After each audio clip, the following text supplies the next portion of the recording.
गोरखपुर की इस पावन धरती को मेरी तरफ से नमन। देखिए, हमारे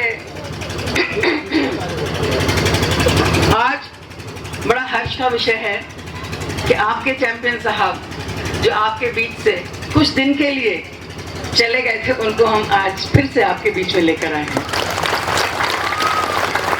ये हम सब के लिए, हमारी वीर गुर्जर बिरादरी, छत्तीस कौम, सभी के लिए एक आज हर्ष का विषय है। इसीलिए हम आज यहाँ एकत्रित हुए हैं। और जैसे ही मैंने यहाँ मन्नत मांगी, मैंने कहा था कि हे प्रभु, हे गुरुजी, जैसे मेरी मन्नत पूरी होगी, कुंवर साहब जैसे वापस आएंगे, मैं सबसे पहले जेल से लेकर के यहाँ पर हम माथा टेकने आएंगे। जय गुरुजी, जय महाराज। और आज हम यहाँ सब एकत्रित हैं और केवल मैं ये बताना चाहती हूँ कि ये जो हमने लड़ाई लड़ी, मैं नहीं कह रही कि मैंने लड़ी, मैं कह रही हूँ ये लड़ाई जो हम सब ने लड़ी है।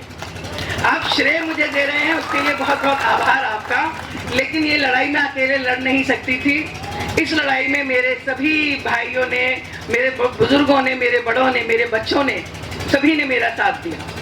उसके लिए मैं हृदय से आभारी हूँ। और ये जिंदगी भर में आपका जो एहसान मुझ पर है, मैं उसे उतार नहीं सकूंगी।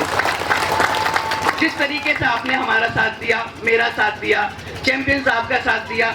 देखिए, जब चैंपियन साहब अंदर चले गए तो किसी ना किसी शक्ति को तो आगे खड़े होना ही था ना। आकर के कौन लड़ता उस समय, सही चैनल से कैसे बात करनी थी, कैसे हम लेकर आते थे। देखिए, शक्ति का प्रदर्शन हम सबने भी किया, लेकिन उसके साथ साथ हमने अपने दिमाग का भी प्रदर्शन किया कि किस तरीके से शक्ति के साथ समझदारी, दोनों चीजों को हम लेकर के चले और तभी हम कुंवर साहब को बाहर ला पाए। जरूर समय थोड़ा लंबा लगा, क्योंकि एक हाईलाइटेड केस था, आप सभी जानते हैं। लेकिन हमारी विजय हुई। हमें न्यायपालिका पर पूरा विश्वास हमने रखा और हमने इंतजार किया कि हमारे फेवर में आएगा निर्णय, और हमारे फेवर में आया। और आज हम आपके बीच में बैठे हैं। इस लड़ाई को लड़ने के लिए मतलब मैं हृदय से बहुत आभारी हूं कि किस तरीके से देश के हर कोने से सभी ने किस तरीके से कुंवर साहब का साथ दिया। मैं इतनी हृदय से पुलकित हूँ इस चीज को लेकर के कि कितनी प्यार चैंपियन साहब के लिए आप लोगों के हृदय में था, जो उस दिन निकल कर आया कि ये एक अन्याय हो रहा था। ये न्याय और अन्याय की लड़ाई थी, ये अन्याय हो रहा था और आप न्याय के लिए खड़े हुए आकर के। इस न्याय की लड़ाई में आपने मेरा साथ दिया। एक आदमी आकर के आपका अपमान कर जाता है, आपके घर में घुस कर के आपको गाली दे जाता है, क्या उसके बाद भी आपको वहां अपने घर में खड़े रहना था, बोलना नहीं था? एक आम आदमी के घर भी अगर कोई इस तरीके से करता। और ये तो हमारी वीर गुर्जर कौम, छत्तीस बिरादरी का सम्मान का प्रतीक है, लंढौरा रियासत का महल, और उसके लिए उसने अपशब्द बोले। मुझे तो बर्दाश्त नहीं हो पाया और आप लोगों को भी बर्दाश्त नहीं हो पाया। और उसके सम्मान के लिए हम सब खड़े हुए।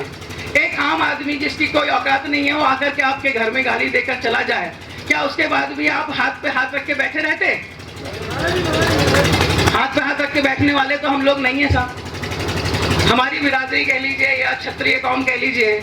मैं नोएडा से दादरी विधानसभा के विधायक जो रहे हमारे पिताजी स्वर्गीय श्री महेंद्र सिंह भाटी जी की बेटी हूँ, और लड़ाई का तरीका मैंने उनसे ही सीखा है। हिम्मत नहीं हारनी चाहिए कभी भी, किसी स्त्री को भी नहीं हारनी चाहिए। स्त्री तो माता दुर्गा का प्रतीक है, शक्ति का प्रतीक है। तो मैं ये कहना चाहती हूँ कि इस लड़ाई में मैं अकेली नहीं थी, मेरी छत्तीस कौम, मेरी बिरादरी, वो सब साथ आकर खड़ी हुई। उसके लिए मैं हृदय से आभारी हूँ।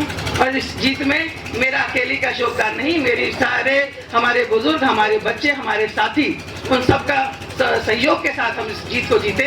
मैं अकेली इसके श्रेय लेना नहीं चाहती, इसलिए मैं कहना चाहती हूँ सभी लोग मेरे लिए आके खड़े हुए, मुझे शक्ति दी, और उस शक्ति के बल पर आज हम आपके बीच में फिर खड़े हैं। और मैं चाहूंगी ऐसे ही शक्ति हम सब में एकता बनी रहे और इसी शक्ति के साथ हम आगे बढ़ें, जिससे हम लोगों की भी पहचान बने। धन्यवाद।